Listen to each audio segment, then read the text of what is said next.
నమస్తే. మన గాంధీగిరి వార్తలకు స్వాగతం. రామగుండం పారిశ్రామిక ప్రాంత రౌండప్. ఈరోజు గాంధీగిరి అందిస్తున్న ప్రత్యేక వార్తలు చదువుతున్నది దయానంద్ గాంధీ. వార్తల్లోని ముఖ్యాంశాలు.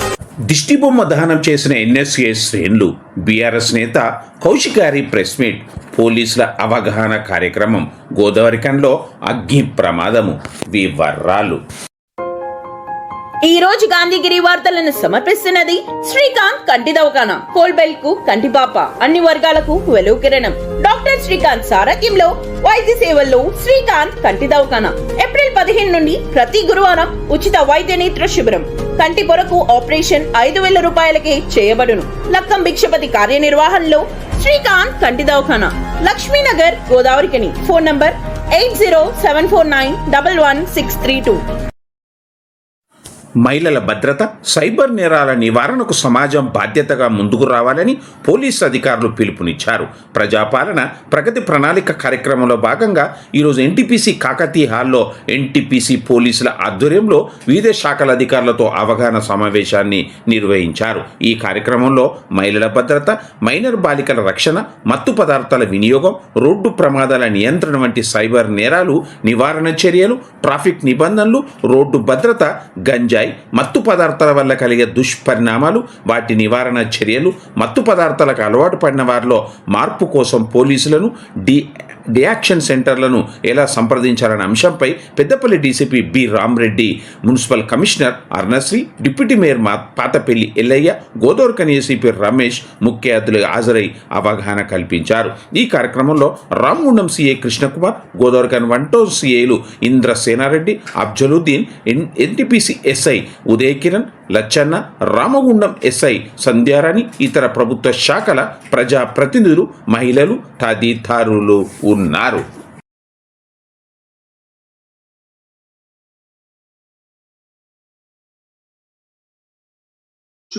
పంట దిగుబడిపై ప్రభావం పడవచ్చు. ఉత్తర దక్షిణ తెలంగాణలో వానలు తక్కువ పడవచ్చు, మధ్య తెలంగాణలో బాగానే పడే అవకాశం ఉంది. అయితే రైతులు ఏం చేయాలి?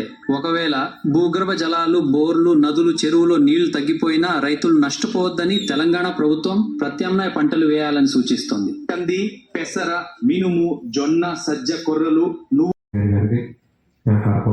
కార్పొరేటర్లందరికీ, మరి అన్ని డిపార్ట్మెంట్ల అధికారులకు, ప్రజలకు అందరికీ వర్షాలు సమృద్ధిగా పడ్డాయి 10 సంవత్సరాలుగా. మరి ఎలాంటి నీటి కొరత లేకుండా ఉంది. సో మనం కూడా ఎక్సెస్ వాటర్ యూటిలైజేషన్ అంటే క్లియర్ గా చెప్పారు. మ్యాపింగ్ అయింది. ఇంకా బ్యాలెన్స్ తొందరగా కార్పొరేటర్స్ కూడా, అంటే మనకి మన రీసెంట్ గా ప్రామినెంట్ పర్సనాలిటీస్, అఫీషియల్స్ అని కూడా ఎవరు కూడా తెలిసి ఉన్నది. అండ్ ఇంకోటి ఇంపార్టెంట్, వాటర్ కన్జర్వేషన్ వర్క్స్. మీకు ఇంతకుముందు చెప్పాము, ఖచ్చితంగా water conservation works home level కానీ ఓపెన్ ప్లేస్లో కానీ ఎక్కడ కూడా వాటర్ మనకి కొంచెం రెయిన్ వచ్చినా కూడా రోడ్ మీద వాటర్ వస్తున్నాయి. టౌన్స్లలో చూస్తున్నారు, మేజర్ టౌన్స్లో. సో అది కాకుండా ఉండడానికి మనం కన్జర్వేషన్ వర్క్స్ టేకప్ చేయడానికి చేయాల్సిన అవసరం ఉంది. సో దానివల్ల గ్రౌండ్ వాటర్ పెరుగుతుంది, అదేవిధంగా మనకి ఆ ప్రాబ్లమ్స్ కూడా సాల్వ్ అవుతాయి. మళ్ళీ మరొక ముఖ్య ఇంపార్టెంట్ ఏంటంటే solid waste management rules. So 2026 4 ways of segregation అనేది ఏ విధంగా చేయాలని, తడి చెత్త, పొడి చెత్త, శానిటరీ వేస్ట్ అండ్ మనకి బ్లాక్ వేస్ట్, ప్రత్యేక కేటగిరీ వేస్ట్, ఈ టైప్ 4 టైప్స్ కూడా మేము అందరికీ ఎక్స్ప్లెయిన్ చేసాం మా ఏఎన్సీ గారు. అవన్నీ కూడా రిక్వెస్ట్ ఏంటంటే మీరు ప్రతి హౌస్ హోల్డ్ లెవెల్లో మీరు అవేర్నెస్ ఇచ్చి ఖచ్చితంగా 4 టైప్ ఆఫ్ వేస్ట్ మనం చేయాల్సిన అవసరం ఉంది. ఎల్నినో అనే పదం విన్నారు కదా. ఆ ఎల్నినో మనకేం సంబంధం, అది వ్యవసాయానికి సంబంధించింది లేకుంటే ఊర్లో చెరువులకు సంబంధించింది అనుకొని ఉండడానికి ఎక్కువ అవకాశం ఉంది. కానీ దాని ద్వారా ఎక్కువగా ప్రాణ నష్టం కానీ ఆస్తి నష్టం కానీ జరిగే అవకాశాలు ఉన్నాయి. ఎక్కడ అంటే కార్పొరేషన్ పరిధిలో ఉన్నటువంటి చిన్న చిన్న స్లమ్, అంటే దిగువ మధ్యది తరగతి వాళ్ళకు సంబంధించిన కుటుంబాలు ఏంటి అని అంటే, ఇప్పుడు ఎల్నినో ప్రభావం ఎట్లుంటుందంటే వారం రోజులు, నెల రోజులు కురవాల్సిన వర్షం ఒక రాత్రే కురుస్తుంది. అది ఎల్నినో ప్రభావం. మీరందరూ అర్థం చేసుకోవాల్సిన విషయం ఏంటి అని అంటే, ఒక నెల రోజులు కురవాల్సిన వర్షం అంతా కూడా ఒకటే రాత్రి. పాత రోజులలో తుఫాన్ లాగా వచ్చేది, కానీ ఇప్పుడు అట్లా కాదు. ఆ తుఫాన్ ఒక గంటలో వచ్చిపోతుంది. ఒక గంటలో అంటే వారం రోజులు కురవాల్సిన వర్షం ఒకే రోజు కురిస్తే, ఒకే గంటల 2 గంటలలో కురిస్తే ఎంత తీవ్ర స్థాయిలో కురుస్తుంది.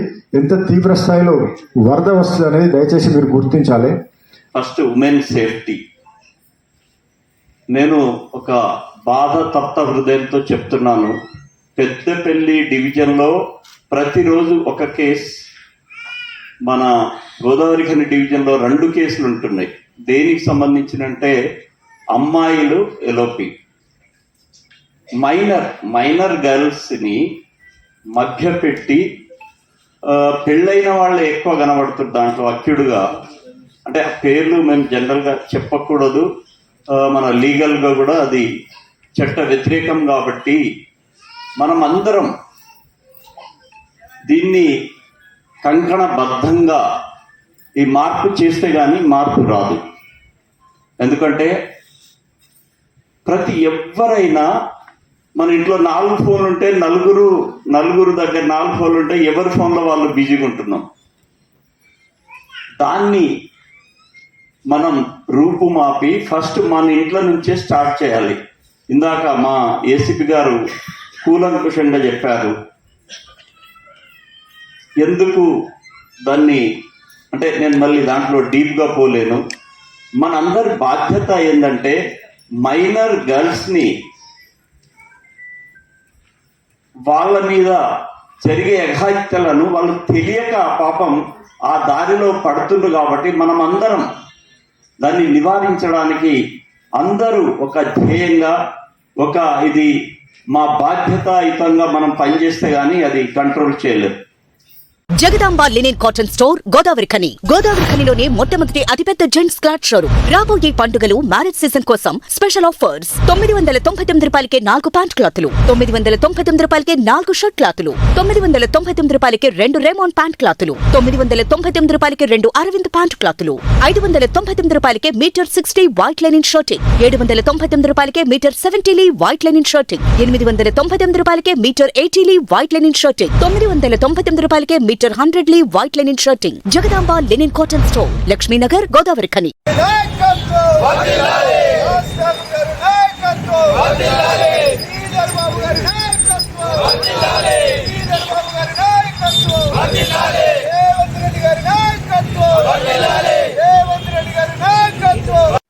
ఎన్ఎస్యుఐ పెద్దపల్లి జిల్లా వర్కింగ్ ప్రెసిడెంట్ మెంటం ఉదయరాజ్ ఆధ్వర్యంలో నీట్ యూజీ 2026 పరీక్షాపత్రం లీక్, ఎస్ఎస్సి జీడీ పరీక్షా నిర్వహణ లోపము, సిబిఎస్ఈ క్లాస్ 12 బోర్డు పరీక్షా మార్కుల గోల్మాల్ను నిరసిస్తూ విద్యార్థులకు భరోసాగా గోదావరిఖని ప్రధాన చౌరస్తాలో కేంద్ర విద్యాశాఖ మంత్రి ధర్మేంద్ర ప్రధాన్ దిష్టి బొమ్మను ఎన్ఎస్యుఐ శ్రేణులు దహనం చేశారు. ఈ సందర్భంగా ఉదయరాజు మాట్లాడారు. దీనికి పూర్తిగా నైతిక బాధ్యత వహించి కేంద్ర విద్యాశాఖ మంత్రి యావత్ విద్యార్థి లోకానికి బహిరంగ క్షమాపణ చెప్పాలని, తాను రాజీనామా చేయాలని డిమాండ్ చేశారు. లేని ఏళ్ల రానున్నటువంటి రోజుల్లో ఉద్యమాన్ని ఉధృతం చేస్తామని వారు హెచ్చరించారు. ఈ కార్యక్రమంలో పార్టీ నగరపాలక అధ్యక్షుడు బొంతల రాజేష్, ఎన్ఎస్ఏ నాయకులు గొంతి వంశీకృష్ణ, లౌడియా సాయి, తేజ తదితరులు ఉన్నారు. విద్యార్థుల భవిష్యత్తును ఆడుకుంటున్న బీజేపీ ప్రభుత్వం వెంటనే చోరు చెప్పినట్టు ధర్మేంద్ర ప్రధానే కాదు, బీజేపీ విద్యార్థులకు క్షమాపణ చెప్పి పూర్తి బాధ్యత వహించి కేంద్ర ప్రభుత్వమే రాజీనామా చేయాలని చెప్పి కాంగ్రెస్ పక్షాన డిమాండ్ చేస్తున్నాం. ఎందుకనంటే కూలీ నాలు చేసుకొని నా కొడుకు డాక్టర్ కావాలనే దృఢ సంకల్పంతో తల్లిదండ్రులు ఉన్నప్పటికీ మరి పేపర్ లీక్ అయిందనంటే 150 క్వశ్చన్స్ ఉంటే 150 క్వశ్చన్స్ ఏది 15,000 రూపాయలకు బ్రోకర్ అమ్ముకుంటే దాన్ని ₹1,00,00,000 మిగతా బ్రోకర్లు అమ్ముకోవడం జరిగింది. ఒక జిరాక్స్ సెంటర్లో ఒక నీట్ యూజ్ సంబంధించిన పరీక్ష పత్రం దొరుకుతుంటే ఎంత సిగ్గు చేయడం అని చెప్పి మీరందరూ కూడా అర్థం చేసుకోవాలి. మోడీ ప్రభుత్వం చేసే విధానం ఏ విధంగా ఉందనంటే అప్పుడు పేదలకు 15 లక్షల రూపాయలు అకౌంట్లో వేస్తానని చెప్పి మోసం చేసి, ప్రతి ఒక్కరికి న్యాయం చేస్తానని చెప్పి మోసం చేసి, ఆదాని అంబాళ్లకు కట్టబెట్టి కొన్ని కోట్లు, ఇప్పుడు ఏదైతే పేదవాడు ఏదో లోన్ తీసుకుంటే వారి ఇంటికి పోయి తలుపులు తీసి వారి ఇంట్లో అర్రస్ పడతారు. అదే ఆదాని అంబానీ వాళ్ళు కొన్ని కోట్ల రూపాయలు తీసుకొని ఎగొట్టినప్పటికీ కూడా మరి కేంద్ర గవర్నమెంట్ ఏం పట్టించుకోకపోవడం ఎంత అన్యాయమో అర్థం చేసుకోవాలి. అంటే గత 1 నెల వ్యవధిలోనే 4 పేపర్లు లీక్ అవ్వడం, నిరుద్యోగుల జీవితాలతో చెలగాటమని ఆడుతున్న ఈ యొక్క బీజేపీ ప్రభుత్వాన్ని మేము ఈ సందర్భంగా ప్రశ్నిస్తున్నాం. ఇందులో మరి ముఖ్యంగా ఈ యొక్క 2026 నీట్ యూజీకి సంబంధించినటువంటి ప్రశ్నపత్రం లీక్ అవడం వల్ల చిన్ననాటి నుండే డాక్టర్ కావాలని కలలు కన్నటువంటి దాదాపు ఒక 20 లక్షల మంది విద్యార్థుల ఈ యొక్క ఆశయాలను ఇవాళ గంగలో కలిపిన ఈ యొక్క ప్రభుత్వం బీజేపీ ప్రభుత్వం 2024లో కూడా ఇదే నీట్ పేపర్ లీక్ అవడం వల్ల అనేక మంది డిప్రెషన్లో చనిపోయారు.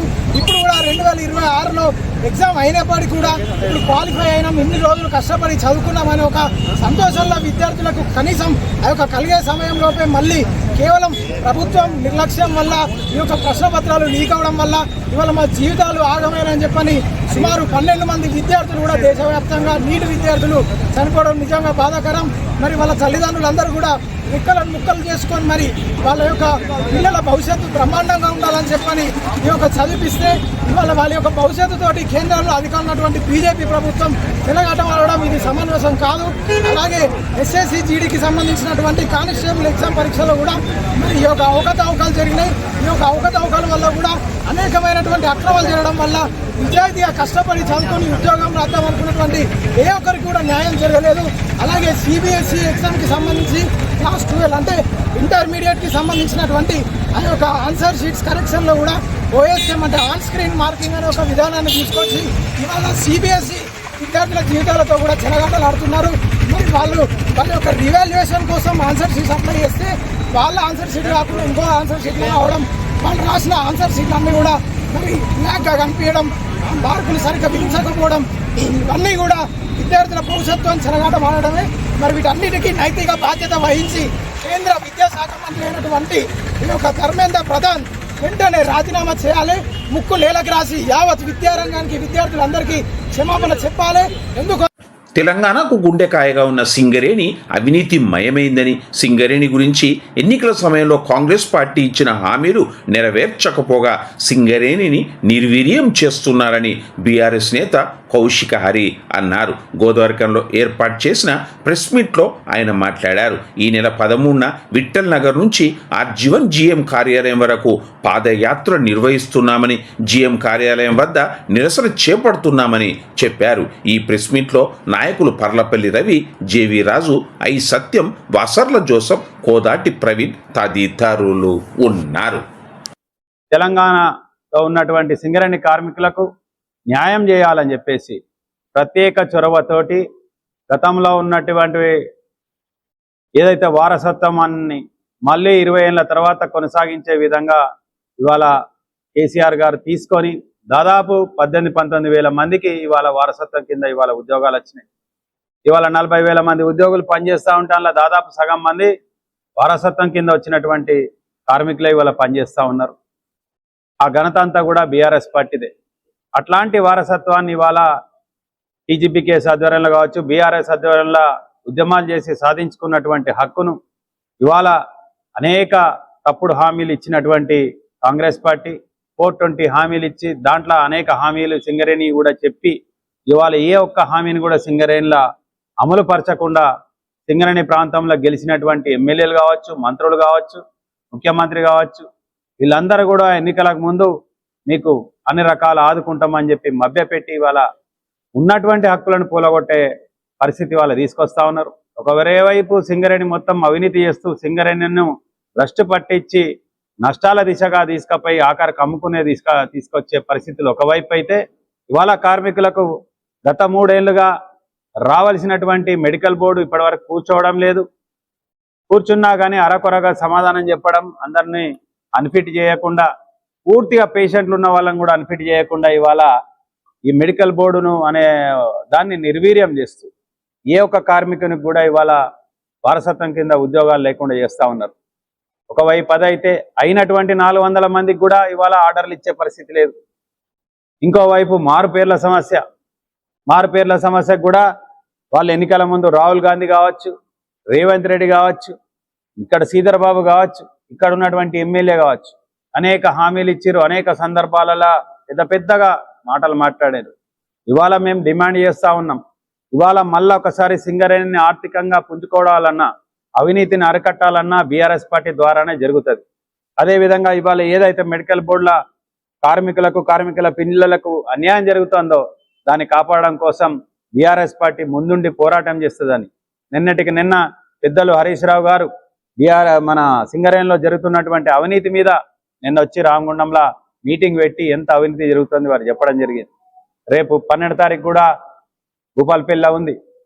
మేము ఈ ప్రాంతంలో రామగుండం రీజన్కు సంబంధించి ఇక్కడ బీఆర్ఎస్ పార్టీ దాని అనుబంధ సంఘాల ఆధ్వర్యంలో 13 తారీఖు రోజు విఠల్ నగర్ హనుమాన్ టెంపుల్ నుంచి RG1 GM దగ్గర వరకు ఏదైతే ఈ 3 సమస్యల మీద మెడికల్ బోర్డు పూర్తిగా అమలు చేయాలి, ఏదైతే గతంలో ఉన్న విధంగా 3 నెలలకోసారి కూర్చోబెట్టి అందరినీ ఫిట్ చేసి అన్ఫిట్ చేసి వాళ్ళకు ఉద్యోగాలు ఇవ్వాలని, రెండవది ఏదైతే ఇచ్చినటువంటి 400 మంది ఆర్డర్లను ఇమ్మీడియట్ వాళ్ళను భర్తీ చేసి వాళ్ళకు ట్రైనింగ్ ఇచ్చి విధులలో పంపాలని చెప్పేసి, ముఖ్యంగా మారు పేర్ల సమస్య చాలా రోజులకి వెళ్ళి ఉన్నది, దాన్ని కూడా వెంబడే పరిష్కారం చేసి వాళ్ళను బేషరతుగా ఉద్యోగాలలో తీసుకోవాలని చెప్పేసి ఈ 3 సమస్యల మీద. ఎందుకంటే చాలా మంది కార్మికులు రిటైర్ కావడానికి దగ్గరకు వచ్చేస్తా ఉన్నారు, వాళ్ళ పిల్లలకు అవకాశాలు లేకుండా పోతా ఉన్నాయి. ఇప్పటికే చాలా మంది అవకాశాలు పోయినాయి, ఇంకా వీళ్ళు లేట్ చేసినా కొద్దీ వాళ్ళ అవకాశాలన్నీ పోతాయి. దీని బాధ్యత అంతా కూడా కాంగ్రెస్ పార్టీ వహించాలి, ఇక్కడ ఉన్నటువంటి ఎమ్మెల్యేలే వహించాలి, ఇక్కడ ఉన్నటువంటి మంత్రి శ్రీధర్ బాబే వహించాలి దీనికి అని చెప్పి డిమాండ్ చేస్తూ మేము 13 తారీఖు శనివారం రోజు విఠల్ నగర్ నుంచి RG1 వరకు పాదయాత్ర ద్వారా పెద్ద ఎత్తున జేఎం ఆఫీస్కి వెళ్తాం.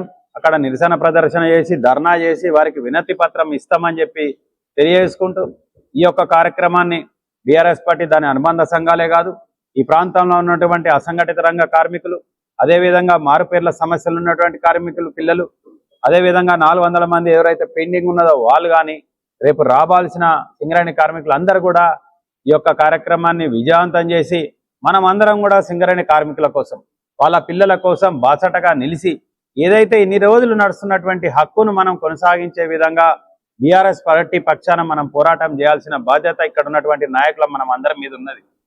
ఎన్టీపీసీ సంస్థ అభివృద్ధిలో దశాబ్దాలుగా భాగస్వాములైన కాంట్రాక్టు కార్మికుల పట్ల యాజమాన్యం అవలంబిస్తున్న నిరంకుశ కార్మిక వ్యతిరేక విధానాలు నిరసిస్తూ జేఏసీ కాంట్రాక్టు కార్మిక సంఘాల ఆధ్వర్యంలో ఎన్టీపీసీ ప్లాంట్ గేట్ 2 వద్ద భారీ నిరసన ధర్నా నిర్వహించారు. ఈ కార్యక్రమానికి కార్మికులు స్వచ్ఛందంగా విధులను బహిష్కరించి తమ నిరసనను వ్యక్తం చేశారు. ఈ నిరసన కార్యక్రమానికి ఐఎన్టీసీ సీనియర్ నేత బాబర్ సలీం పాషా, బీఆర్ఎస్ నాయకుడు మాజీ ఎమ్మెల్యే కోర్కంటి చందర్ హాజరై కార్మికుల పోరాటానికి తమ సంపూర్ణ మద్దతును ప్రకటించారు. ఈ సందర్భంగా జేఏసీ కార్మిక సంఘాల నాయకులు మాట్లాడారు. ఎన్టీపీసీ యాజమాన్యం కాంట్రాక్టు కార్మికులను తీవ్ర ఆర్థిక మానసిక క్షోభ గురిచేస్తుందని మండిపడ్డారు. ఈ కార్యక్రమంలో జేఏసీ కార్మిక సంఘాల నాయకులు Geetla Laxmareddy, Chiluka Shankar, Namsani Shankar, B Chandar, Bhumaiah, Srinivas, CS Satyam, Purushottam, Danda Raghavareddy, T Satyanarayana, MD Jameel, K Mallesh, K Rajkumar, T Ravinder తదితరులు ఉన్నారు. కావాలా అందరు కావాలా, లేకపోతే ఎట్లయితుంది? ఇప్పుడు దీంట్లో సగం మంది పక్కబడిపోయారు, దగ్గర పడ్డారు. ఏమేమి వాళ్ళ బాధలు ఉన్నాయనేది నాకు తెలుసు, మీ నాయకులకు కూడా తెలుసు. కరెక్టా కాదా? ఉన్న సగంలో బాగా మళ్ళీ కొత్త వాళ్ళు ఉన్నారు. ఆ కొత్త వాళ్ళకు వాళ్ళ బాధలు ఆ దేవునికి ఎరక, వాళ్ళకి ఎరక, మా అలౌన్సులు ఎక్కడ, మా కథలు ఎక్కడ, మేము డిపెండెంట్ అయినాం, వాళ్ళ బాధలు వాళ్ళ దిక్కున్నాయి. ఇవన్నీ లోపల వచ్చేసి పీవీసీ అని ఒకటి పెట్టి గత 44 సంవత్సరాల నుంచి పోరాడుతూనే ఉన్నాము. పోరాడి కొన్ని సమస్యలు సాధించుకుంటా ఉన్నాము. ఇంకా కొన్ని పెరుగుతూ ఉన్నాయి, కొన్ని కొత్త సమస్యలు వచ్చి నెత్తి మీద పడతా ఉన్నాయి. ఇదే వాస్తవం. ఎంతసేపు మాట్లాడినా మాట అదే ఎన్నవాలే. రోజువారీ మనకున్న సమస్యలు కూడా చాలా ఉన్నాయి. ప్రాజెక్ట్ లోపల జరుగుతున్నటువంటి ఒత్తిళ్లు, కొత్త అధికారులు రావడము, మిమ్మల్ని అందరినీ ఇబ్బంది పెట్టడము, అప్పుడప్పుడు మీరు అందరూ కూడా నా దగ్గరికి రావడము, ఇబ్బంది పడేవాళ్ళు, వారి సమస్యలు పరిష్కారం చేయడం అనేది కూడా జరుగుతూ ఉన్నాయి. ఇదే వాస్తవం. మనం ఎందుకంటే జనరల్ బాడీ అంటే వాస్తవం మాట్లాడుకోవాలి. రెండోది ఏంటిదంటే నా దృష్టి లోపల ప్రస్తుతం ఉన్నటువంటి రాజకీయ పార్టీలు ఎవరైనా కావచ్చు, వాళ్ళ సానుభూతి, వాళ్ళ యొక్క సహాయ సహకారాలు మనకు కావాలి. కార్మిక హక్కులను ఎన్నడూ కూడా సాధించుకున్నటువంటి పరిస్థితి లేదు.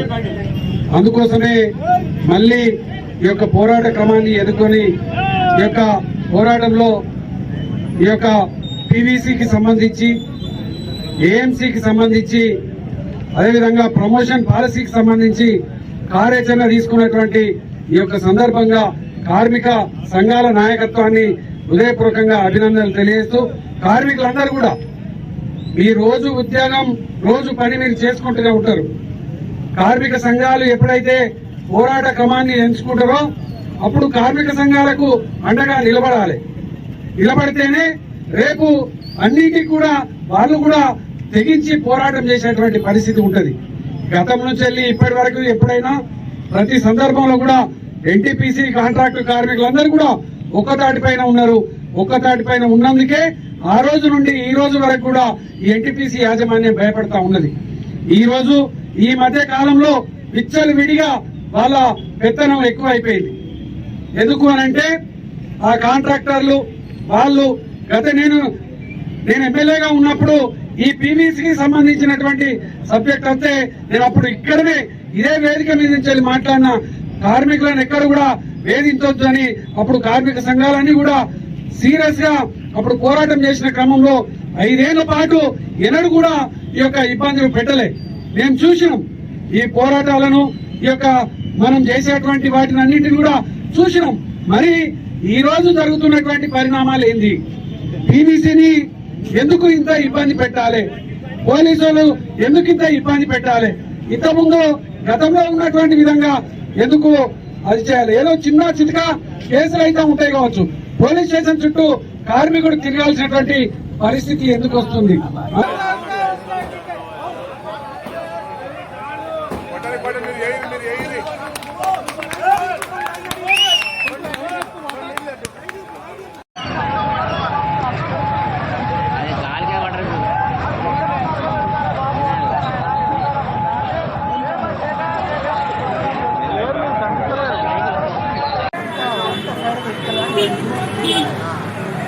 వైర్ తిన మొత్తానికి వైర్ అనుకున్నాయి.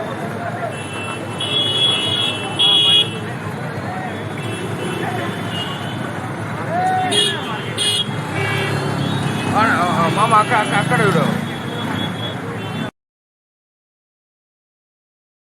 గోదావరిఖని పారిశ్రామిక నగరంలో నిన్న రాత్రి అగ్ని ప్రమాదం జరిగింది. త్రుటిలో పెద్ద ప్రమాదం తప్పింది. సమయం అనుకూలం కావడం స్థానిక అగ్నిమాపక సిబ్బంది సాహసోపేతంగా తమ విధులతో మంటలను అదుపులోకి తీసుకురావడంతో స్థానిక కూరగాయల మార్కెట్లో జరిగే భారీ ప్రమాదానికి అడ్డుకట్టపడింది. ఖచ్చితమైన కారణం తెలియాల్సి ఉండగా ఓదేలు ఫ్రూట్ షాపుకు వెనుక వైపున చెత్త తగలబడినట్టుగా తెలుస్తుండగా చెట్టు ముందుగా అంటుకుంది. ఈ మంటలు ఓదేలు పండ్ల దుకాణంలోకి వ్యాపించగా షాప్ పూర్తిగా కాలిపోయింది. అందులోని సరుకంతా మంటల్లో బూడిదైంది. సుమారు 5 లక్షల రూపాయల నష్టం జరిగినట్లుగా దుకాణ యజమాని చెబుతూ ఉన్నాడు. కాగా ఈ మంటల వల్ల పండ్ల దుకాణం పక్కనే ఉన్న ఓ బేకర్లో కూడా స్వల్ప నష్టం జరిగింది. కాగా మంటలు అదుపులోకి రాకపోయినా ఈ ఘటన అర్ధరాత్రి సంభవిస్తే కూరగాయల మార్కెట్లోకి మంటలు వ్యాపించే ప్రమాదం ఉండేది. పెద్ద ప్రమాదం జరిగి ఉండేది.